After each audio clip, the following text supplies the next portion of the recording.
November 29th, 1966. Lake Huron, 26 miles northeast of Harbor Beach, Michigan. Just after midnight, the SS Daniel J. Morrell presses forward through rising wind, hauling a load of steel toward home before the season closes for winter. 29 men are aboard. 26-year-old watchman Dennis Hale is one of them. The Morrell is 603 feet long, a veteran of the Great Lakes since 1906. She has weathered 60 seasons of storms. This one is different. By late evening, the wind climbs past 70 miles an hour. Waves build past 25 feet, striking the hull broadside again and again with a rhythm that never lets up. At around 2 in the morning, Hale is jolted awake by a sound he will spend the rest of his life trying to describe. Metal tearing. Slow, deliberate, like something enormous being peeled apart. He runs onto the deck and sees sparks arcing off the steel where the ship's spine is beginning to fail. The general alarm sounds. Then, within minutes, the Morrell breaks cleanly in two. The bow section, carrying most of the crew, begins taking on water immediately. The stern, somehow, keeps its engines running and drives itself blindly through the storm for another 5 miles before it, too, goes under. Nobody on either half fully understands what has just happened to the ship beneath them. Hale makes it to a life raft with 3 other crewmen. He is wearing only boxer shorts, a pea coat, and a life jacket. There was no time to dress. The raft drops into water just above freezing, and the wind does not stop. What follows is 38 hours. The men huddle together in the dark, the raft rising and falling with every wave, spray freezing against their skin almost as fast as it lands. There is no rescue in sight, no radio contact, just the 4 of them, and the storm, and the slow arithmetic of a body losing heat faster than it can produce it. By the first light of dawn, Hale looks at the man in front of him and sees white foam at his mouth. He shakes him. There is no response. He looks behind him. The second man is gone too, in the same silent way, sometime in the night, without a word. Hale does not remember deciding to survive. He remembers cold that stopped feeling like cold and started feeling like something else entirely. A kind of stillness that made it easier, not harder, to stop fighting. He later says he stopped caring whether he lived or died somewhere in those hours, and that the not caring may have been what kept him alive, because fear alone was not enough to last 38 hours in that water. The 4th man in the raft dies before rescue arrives.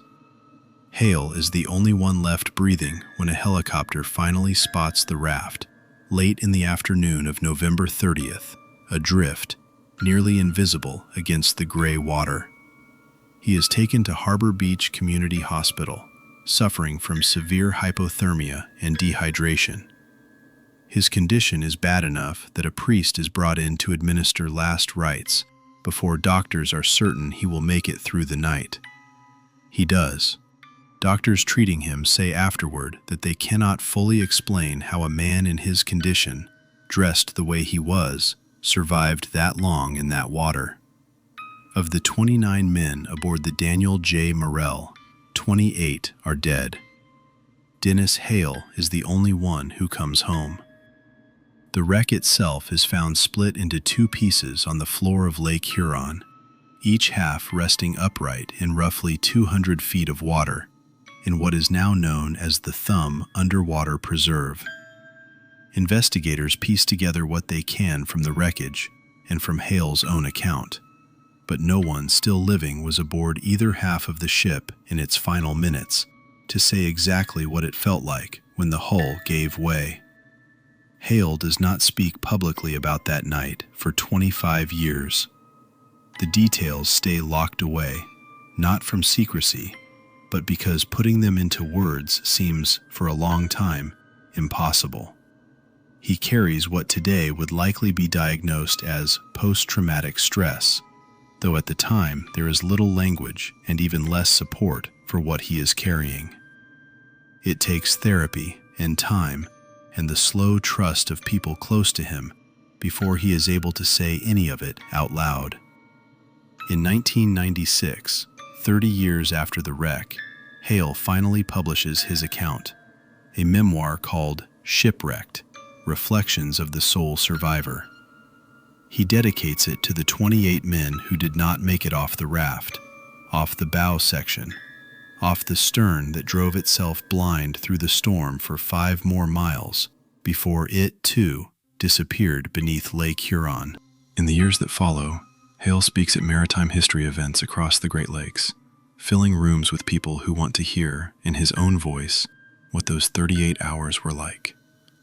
Those who meet him describe a quiet, deliberate man, someone who seems to carry the story rather than perform it. He says more than once that his survival gave people a small piece of hope, though he rarely explains what, exactly, he thinks he survived for. Dennis Hale dies in 2015 at the age of 75 after a long illness. He is the last living connection to what happened aboard the Daniel J. Morrell that November night.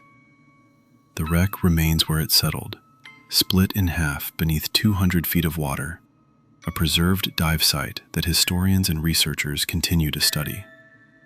What the Coast Guard's investigation could reconstruct from steel plating and stress fractures explains, in broad terms, how a 600-foot freighter could break apart in a matter of minutes. It does not explain how one man, in boxer shorts and a pea coat, outlasted 3 others in freezing water for 38 hours, when doctors who treated him could not.